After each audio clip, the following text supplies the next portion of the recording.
제가 2024년을 시작하면서 함께 묵상하는 말씀이 이제 신명기 말씀입니다. 신명기는 이스라엘 백성들이 광야 40년 시간을 지내고 이제 가나안 땅을 눈앞에 둔 출애굽 2세대들, 그러니까 1세대는 광야에서 다 죽었고요.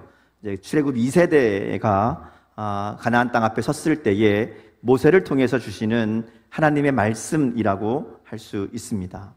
사실 40년 전에, 거의 40년 전에 이스라엘 백성들이 시내산에 도착했을 때에 하나님은 모세를 통해서 그들에게 율법을 말씀하셨습니다. 십계명을 비롯해서 규례와 율법들을 말씀해 주셨고, 그것을 통해서 하나님의 백성들은 어떻게 살아가야 되는지, 무엇을 해야 되는지, 또 하나님과 어떻게 교제할 수 있는지, 이런 것들을 쭉 알려주셨습니다.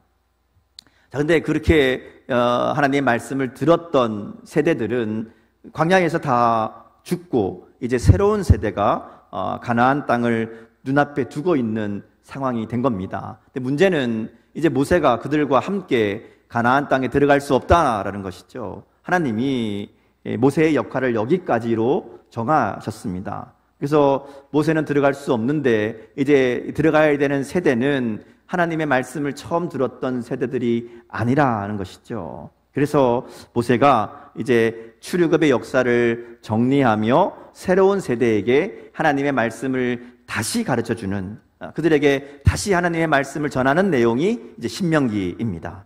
특별히 그들의 부모 세대들의 실수와 잘못을 잘 기억하고 너희는 그렇게 따라 살지 말아라, 너희는 다르게 살아야 된다라는 것을 깨닫게 하기 위해서 신명기 말씀을 통해 그들 가운데 하나님의 뜻을 전하고 있다, 이렇게 이제 우리가 볼 수 있습니다. 자, 그래서 신명기 1장 1절에서 4절 말씀을 보면 이 말씀이 선포된 시기와 장소를 기록합니다. 요단 동편에 있는 모든 적들을 물리친 시기이고 이제 요단강만 건너가면 바로 가나안 땅에 들어갈 수 있는 그런 장소에 와 있습니다. 성경학자들의 말에 의하면 여기에서 한 3개월 정도 이스라엘 백성들이 머물렀다가 가나안 땅으로 들어갔다, 이렇게 이야기합니다. 그러니까 이제 가나안 땅을, 목적지를 눈앞에 두고 한 3개월 정도 그들이 그 자리에 머물면서 쉽게 얘기하면 전열을 재정비한 시간이라고 할 수 있습니다. 그 땅에 들어갈 준비를 이제 마무리하는 그런 때였다는 것이죠. 자, 우리가 생각해 보면 이때 가장 중요한 것은 가나안 땅을 어떻게 들어가느냐 하는 겁니다. 어떤 방법으로, 어떤 경로로 또 들어갈 것인가, 그리고 들어가면 그 땅에 분명히 살고 있는 사람들이 있는데 그들과 어떻게 싸우고 그들을 어떻게 물리칠 것인가, 이런 문제를 놓고 사실은 준비하고 계획을 세워야 하는 그런 시간이라고 할 수 있습니다. 군사들이 오랜 이동으로 지쳐 있으니까 좀 머물면서 쉬고 회복하고 또 작전도 짜고, 말하자면 그런 시간이라는 것이죠. 자, 그런데 하나님은 그 시간에 가장 먼저 하는 일이 하나님의 말씀을 다시 가르치는 일이었다라는 겁니다.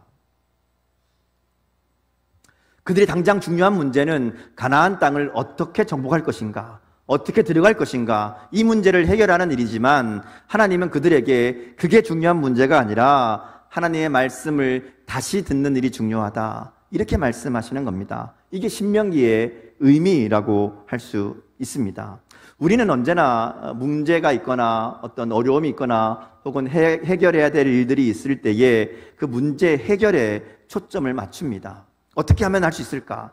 어떻게 이길 수 있을까? 어떻게 해결할 수 있을까? 여기에 초점이 있는데요, 하나님의 초점은 좀 다른 데 있다는 것이죠. 우리의 문제 해결이 초점이 아니라 문제 속에서도 우리가 하나님을 바라보고 있느냐, 하나님을 신뢰하느냐, 이것이 하나님의 초점입니다.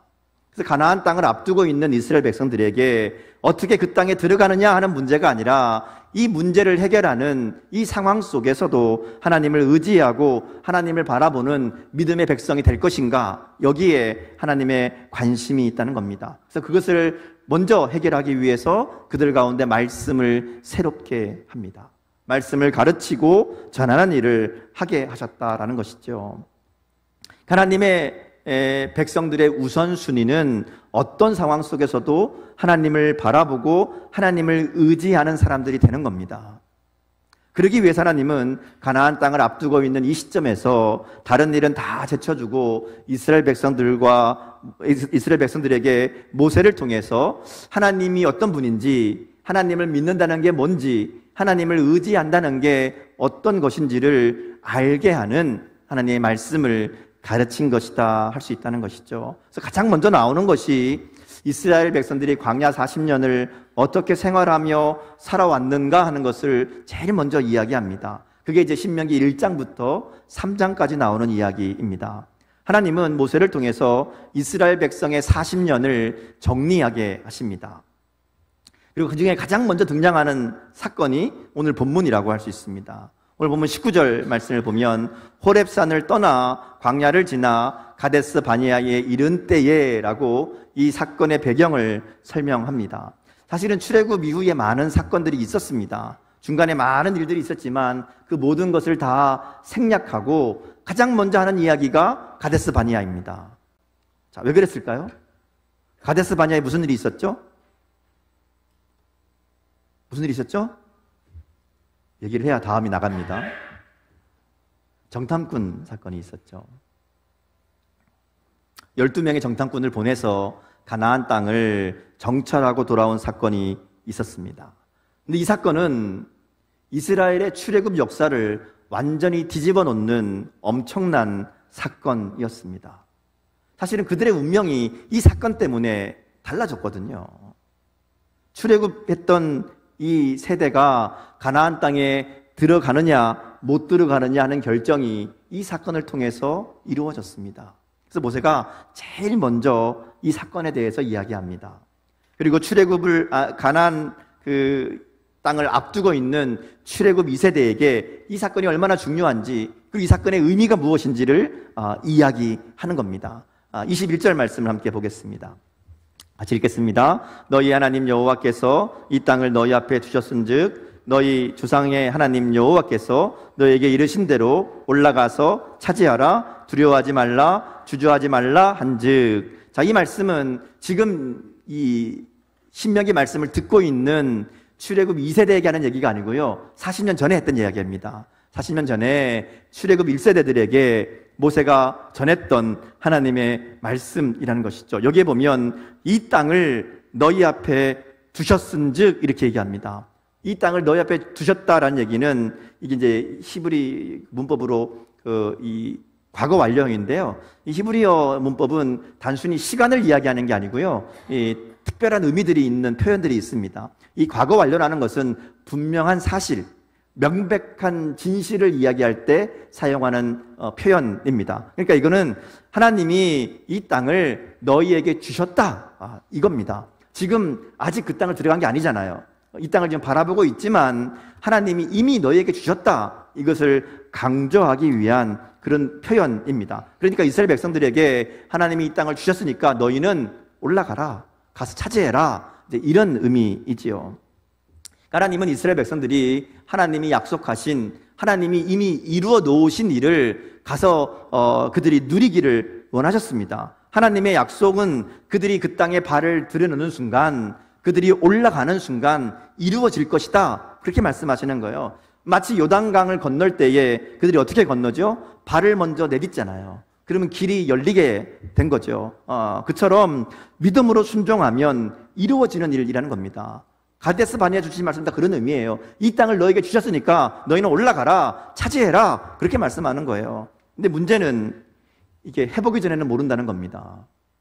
발을 내딛으면 열리는데 발을 내딛기까지가 굉장히 어려워요. 왜냐하면 그냥 볼 때는 굉장히 어려운 일이거든요. 불가능해 보이는 일입니다. 그러니까 믿음으로 발을 내딛으면 열리는데 그걸 못 내딛는 거죠. 왜냐하면 앞에 있는 게 너무 크고 답답해 보이니까. 오늘 본문도 바로 그런 문제였습니다. 그래서 하나님이 모세를 통해서 말씀을 주실 때에 올라가라, 차지하라, 이걸로 끝나지 않고 그 다음 뭐라 그래요? 두려워하지 말라, 주저하지 말라, 이렇게 얘기합니다.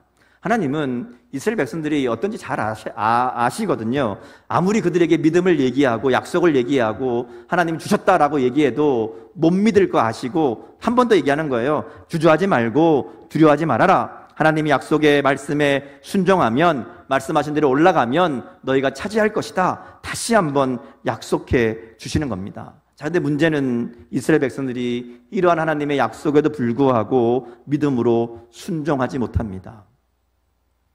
그들이 이 말씀 앞에 모세에게 이렇게 얘기하죠. 우리가 가긴 갈 텐데 먼저 좀 사람들을 보내서 확인해 보자. 그러면 어디로 가야 될지, 어디가 가는 길이 좋은지 확인해 보도록 하자. 뭐 이렇게 이야기합니다. 그래서 12명을 뽑아서 정탐꾼을 보내죠. 그 땅은 가서 이제 12명이 잘 자세하게 살펴보고 그리고 돌아옵니다. 가서 봤더니 그 땅이 하나님이 약속하신 대로 좋은 땅이었습니다. 좋더라, 좋았더라 이렇게 얘기하잖아요. 좋은 땅입니다. 자, 그런데 또 다른 문제가 있습니다. 그들이 가서 봤더니 땅은 좋은데 그 땅에 살고 있는 사람들이 문제더라는 것이죠. 26절에 보면 그들이 올라가기 원하지 아니하고 여호와의 명령을 거역했다 이렇게 말합니다. 그리고 왜 그랬는가 하면 그 땅 사람들이 너무 크고 장대하고 그 성읍이 견고해서 우리가 싸워 이길 수 없겠더라 이 얘기를 들었기 때문에 그렇습니다.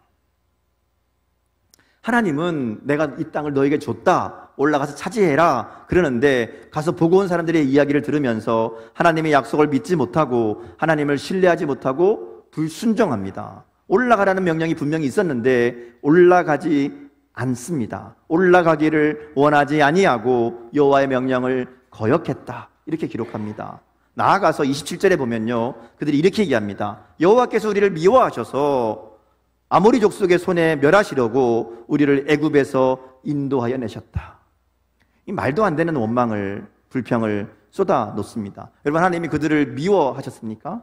하나님이 그들을 멸하시려고 인도하여 내셨습니까? 아니죠. 하나님은 그들이 애굽에서 부르짖을 때에 그들을 애굽에서 그들의 부르짖음을 들으시고 모세를 통해서 그들을 구원해 내셨습니다. 그리고 10가지 재앙으로 애굽에서 그들을 건져내신 다음에 홍해를 가르며 길을 내셨고 광야에서는 구름 기둥 불 기둥으로 인도하셨고 때마다 마실 것과 먹을 것을 주셔서 모든 필요를 채우시고 이곳까지 인도하신 겁니다. 하나님이 그들을 미워하시거나 멸하시려고 애굽에서 내려나온 게 절대로 아니라는 것이죠. 뭐 미워하고 멸할 것 같으면 굳이 그런 일을 뭐하러 합니까? 애굽에서 죽여버리면 되지, 다 없애버리면 되지, 그냥 그렇게 살게 내버려두면 되지. 이게 말하자면 이스라엘 백성들이 문제 앞에서 하나님을 바라보지 못하고 현실의 어려움만 바라보니까 모든 것을 잘못 판단하는 겁니다. 우리가 문제 앞에서 하나님을 바라보지 못하고 현실만 바라볼 때 나타나는 현상이 있습니다. 부정적인 생각, 부정적인 말, 불평과 원망입니다. 이스라엘 백성들처럼 하나님이 미워하신다고, 하나님이 우리를 멸하라 하신다고 이런 말도 안 되는 생각을 당연한 것처럼 주장하게 된다는 것이죠. 이것은 분명히 하나님의 섭리와 일하심을 믿지 못하기 때문에, 하나님의 다스리심을 인정하지 못하기 때문에 나타나는 현상이라는 겁니다. 우리가 어떤 일을 바라볼 때에 부정적인 생각으로, 불평과 원망으로 그것을 바라본다면 그것은 우리가 믿음의 눈이 아니라 육신의 눈으로 바라보기 때문에 나오는 결과라는 것이죠. 그래서 분명하게 기억해야 됩니다. 이스라엘 백성들 보세요. 분명히 좋은 땅이라는 것을 확인했습니다. 눈으로 봤어요. 좋은 땅이에요. 자, 그런데 그 땅에 살고 있는 사람들도 보니까 크고 견고한 성읍과 강한 민족들이 있었다는 것이죠. 자, 그럼 어떻게 될까요? 다 확인했습니다. 점검했어요. 자, 봤더니 이런 일도 있고 이런 일도 있고 이게 장점이고 단점이에요. 그 다음 어떻게 될까요? 결정하잖아요. 선택하잖아요. 그럼 어떻게 될 것인가? 근데 선택할 때 어떻게 선택해야 되느냐? 하나님의 약속이니까, 하나님 말씀하셨으니까 올라가면 된다. 문제가 있겠지만 하나님의 약속의 말씀이 있으니까 우리가 해결할 수 있을 것이다. 이러고 가는 방법이 있고요. 또 하나는 땅은 좋지만 우리가 현실적으로 보니까 우리가 이길 수 없겠다. 그들이 너무 강하니까 우리가 잘못 온 것 같다. 싸워봐야 죽을 거니까 우리 돌아가자. 혹은 다 죽게 되었구나. 이렇게 생각할 수 있습니다. 실제로 같은 상황이지만 12정탐꾼은 서로 다른 결론을 내리잖아요. 여호수아와 갈렙은 하나님의 약속을 신뢰하며 올라가자 그러고요, 나머지 10명은 어렵다고 합니다. 백성들은 10명의 이야기를 듣고 원망하고 불평합니다. 그리고 이들의 이런 불신앙으로 인한 불순종 때문에 그들은 결국 아무도 가나안에 들어가지 못하게 된 거죠. 오늘 말씀 앞에 우리는 무엇을 바라보느냐가 아니라 어떻게 바라보느냐가 중요합니다. 우리 문제 앞에, 우리가 상황 앞에 살펴보면 문제들이, 어려움들이 분명히 보일 겁니다. 그런데 그런 문제와 어려움을 보는 것으로 끝나서는 안 된다는 겁니다. 믿음으로 바라보는 눈이 있어야 된다는 것이죠. 하나님의 말씀을 붙들고 하나님의 도우심을 구하고 적극적으로 순종하는 결단이 있어야 된다는 겁니다. 물론 그렇다고 막무가내로 무조건 믿습니다 이러고 도전하라는 얘기가 아닙니다. 신명기와 민수기에 나오는 이 정탐꾼을 보내는 이 상황에 대해서 기록이 있는데요, 좀 서로 다른 분위기로 설명을 합니다. 똑같은 내용이 민수기 13장에 나오는데, 민수기 13장에 보면 정탐꾼을 보내는 상황을 하나님의 명령을 따라 보낸 것으로 기록합니다. 어떤 분들은 이 정탐꾼 보낸 것을 가지고 믿음이 없어서 하나님 가라는데 안 가고 정탐꾼 보냈다, 이게 바로 불신앙이다, 이렇게 말하는데 민수기는 그렇게 얘기 안 해요. 민수기에 보면 하나님이 보냈다 이렇게 얘기합니다. 민수기 13장 1절에서 3절 말씀 같이 한번 볼까요? 같이 읽겠습니다. 자, 시작. 여호와께서 모세에게 말씀하여 이르시되 사람을 보내어 내가 이스라엘 자손에게 주는 가나안 땅을 정탐하게 하되 그들의 조상의 가문 각 지파 중에서 지휘관 된 자 한 사람씩 보내라. 모세가 여호와의 명령을 따라 바란 광야에서 그들을 보냈으니 그들은 다 이스라엘 자손의 수령된 사람이라. 하나님의 명령으로 그들이 갑니다. 오늘 말씀에도 보면 하나님의 명령은 아니지만 하나님이 말씀하실 때에 이스라엘 백성들이 그래도 사람을 한번 보내보는 게 좋지 않겠습니까? 이렇게 의견을 내는 거죠. 그래서 가서 좀 살펴보고 온 다음에 갑시다 그랬더니 모세가 그 얘기를 듣고 좋다, 그럼 그렇게 하자 이러고 이제 사람을 보낸 겁니다. 그러니까 말하자면 정탐꾼을 보낸 자체가 문제가 아닙니다. 확인하고 알아보고 일을 진행하는 것 당연한 일입니다. 우리가 어떤 일을 할 때에 아무리 교회 일이라도 그냥 믿음으로 그냥 합시다 이게 아니라 확인해 봐야 된다는 겁니다. 어떤 일을 할 때에 잘 살펴보고 이것을 어떻게 할 것인가 우리가 확인할 필요가 있습니다. 자, 그렇게 다 알아본 다음에 그 다음이 중요합니다. 이런 문제가 있을 수 있고 이런 어려움이 있을 수 있고 이런 장애물이 있을 수 있다. 이런 것들을 다 확인한 다음에 그럼 어떻게 할 것인가, 여기가 중요합니다. 이 선택이 중요합니다. 대부분 많은 사람들이 이 상황에서 그 지금까지 나온 그 정보를 가지고 결정합니다. 우리가 알고 있는 상황, 우리가 확인한 것들, 그리고 내가 알고 있는 지식, 내가 가진 경험, 그것을 가지고 이 상황을 결정하고 선택한다는 것이죠. 그런데 그보다 더 우선되고 중요한 기준이 있다는 겁니다. 그게 바로 하나님입니다. 하나님의 약속입니다. 하나님이 무엇을 원하시고 무엇을 명령하고 계신가, 이걸 봐야 됩니다. 지금 이스라엘 백성들에게 주신 하나님의 명령이 뭐였죠? 올라가라는 거였습니다. 이 땅을 너에게 줬으니까 올라가라. 그러면 백성들이 뭐 하면 돼요? 올라가면 됩니다. 정탐꾼 가서 잘 살펴본 다음에 그러면 하나님 어느 길로 갈까요? 우리가 보니까 이 길이 좋은 것 같은데 이러고 가면 되는 거예요. 근데 그들의 생각은 이 결정에서 올라가라는 명령을 빼먹은 거예요. 살펴본 다음에 그럼 어떻게 올라가야 되지? 이게 아니라 살펴보니까 못 가겠다, 이렇게 결정한 겁니다. 그러는 사이에 하나님이 빠진 거예요. 올라가라는 하나님의 명령이 사라진 겁니다. 왜냐하면 안 될 것 같거든요. 그 땅의 문제가 너무 커 보이거든요.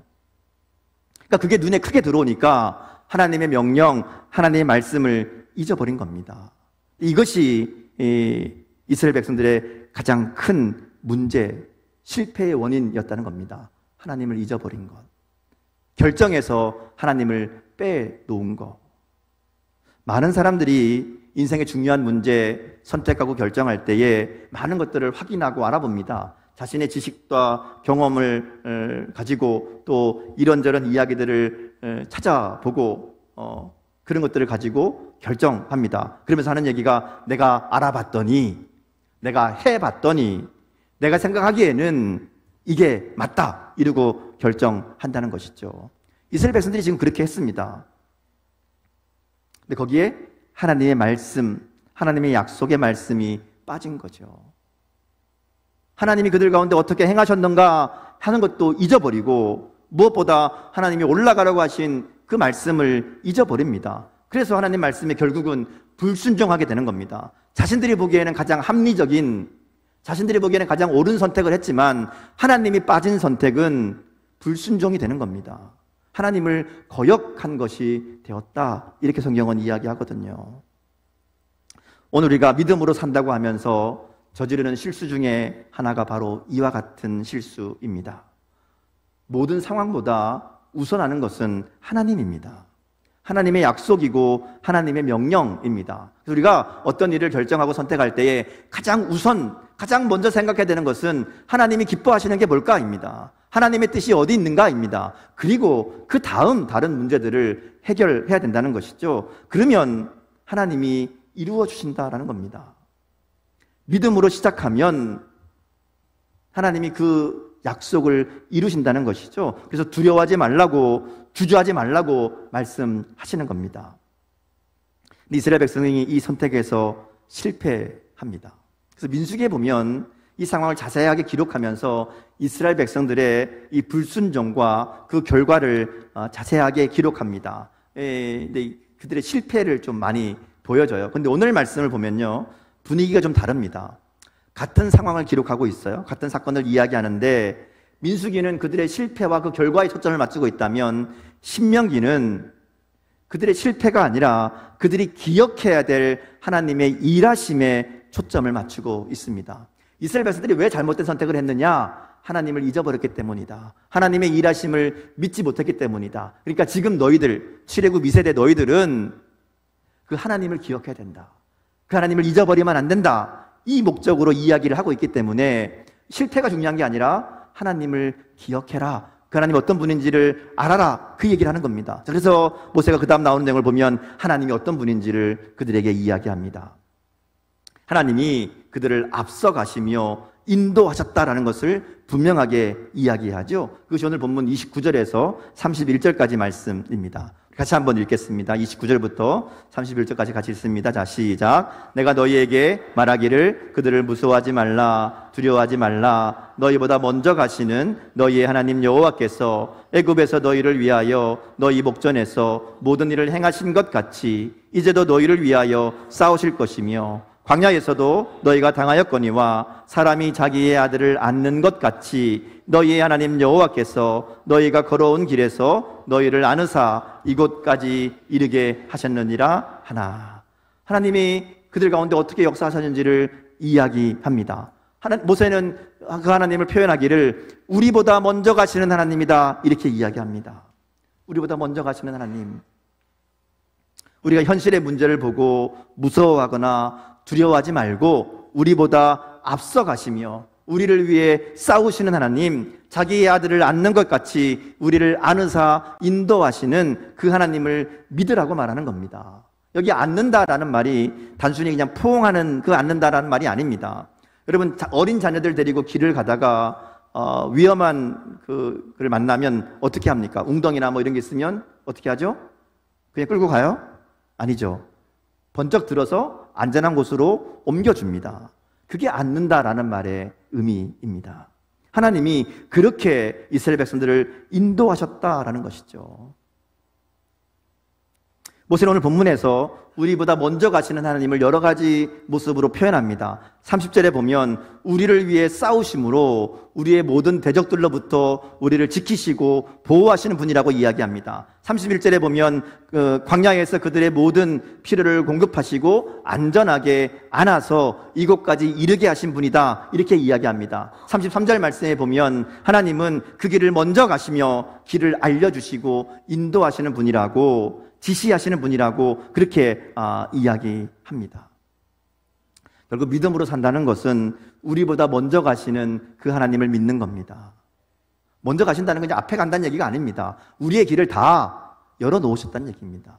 우리는 그저 따라가기만 하면 그러면 되는 겁니다. 아무리 살펴보아도 길이 없는 것 같고 극복할 수 없는 장애물이 우리 눈앞에 있다 할지라도 하나님이 우리보다 먼저 가시는 분이기 때문에 우리가 발걸음을 내디디면 우리 눈에 보이는 그 모든 것들은 하나님이 이미 해결하셨다라는 겁니다. 하나님이 치워놓으시겠다 이렇게 말씀하시는 거예요. 그러므로 그저 믿음으로 하나님을 신뢰하며 시작하면 된다는 겁니다. 그게 오늘 하나님이 주시는 약속의 말씀입니다. 우리가 새해를 시작하며 우리의 눈앞에는 길이 보이지 않는 미래가 있을 수 있습니다. 감당할 수 없을 것 같은 큰 장애물이 있을 수도 있습니다. 그런데 우리가 바라볼 것은 하나님입니다. 하나님의 약속입니다. 하나님이 오늘 우리에게 무엇을 원하시는지, 어떻게 하는 것이 하나님의 뜻을 이루는 것이고 하나님이 기뻐하실 일이신지를 먼저 생각하면 됩니다. 그리고 그 일이 분명하다면 하나님의 약속의 말씀을 붙들고 믿음으로 발걸음을 내디디면 됩니다. 그럼 어떤 상황, 어떤 문제이든지 먼저 가시는 하나님의 은혜를 경험하게 하실 줄 믿습니다. 하나님은 우리가 바로 그 하나님을 잊지 않기를 원하시는 겁니다. 사실 이스라엘 백성들이 지금까지 온 길을 보면요, 길을 알아서 온 게 아니잖아요. 하나님이 구름기둥 불기둥으로 인도하시고 그냥 따라온 겁니다. 그러니까 앞으로도 그냥 따라가면 돼요. 그냥 올라가면 되는데 어떤 길이 좋은지, 어디로 가야 되는지, 저들을 어떻게 해결해야 되는지, 어떻게 싸워야 되는지, 이길 수 있는지 이거 고민하고 있으니까 못 가는 겁니다. 못 가니까 먼저 가신 하나님을 경험할 수 없는 겁니다. 중요한 것은 하나님을 신뢰하느냐입니다.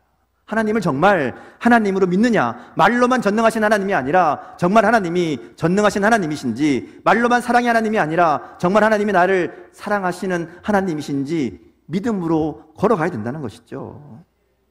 그 하나님 정말 믿느냐, 하나님의 인도하심, 하나님의 말씀을 믿고 순종하느냐, 순종하지 못하느냐, 이게 우리의 믿음의 문제라는 겁니다. 삶의 모든 순간 우리 눈에 보이는 상황, 또 우리가 가지고 있는 지식, 우리의 경험, 그게 전부가 아니라 하나님이 선택의 가장 중요한 이유가 될 수 있기를 주님의 이름으로 축복합니다. 하나님의 뜻이 어디 있는가? 하나님이 무엇을 기뻐하실까? 그게 하나님의 뜻이라면, 하나님이 기뻐하시는 일이라면, 하나님이 말씀하신 일이라면, 그러면 어떻게 해요? 하면 됩니다. 하면 되는 거예요. 하나님의 말씀을 결정의 기준으로 삼고 하나님이 기뻐하시는 일을 위해 믿음으로 도전의 발걸음을 내디딜 때 하나님께서 어떻게 한다고요? 먼저 가신다고 말씀합니다. 먼저 가시며 우리를 지키시고 채우시고 우리의 길을 만들고 인도하시는 하나님의 능력을 경험하게 하실 줄 믿습니다. 올 한 해 우리의 믿음의 발걸음이 오늘 주님 약속의 말씀을 붙들고 믿음으로 나아가는 그런 저와 여러분 될 수 있기를 주님의 이름으로 축복합니다. 기도하겠습니다.